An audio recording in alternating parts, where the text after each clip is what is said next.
சொக்கநாதன் பெற்றெடுத்த பிள்ளையாராம்.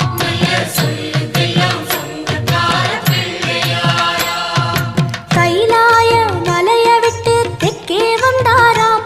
இந்த பிள்ளையாரு பட்டி கண்டு இருந்து விட்டாராம்.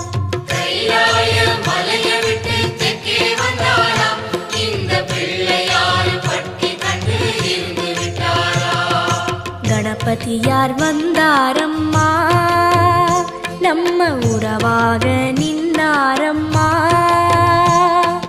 கணபதியார் வந்தாரம்மா, நம்ம உறவாக நின்னாரம்மா. சொக்கநாதன்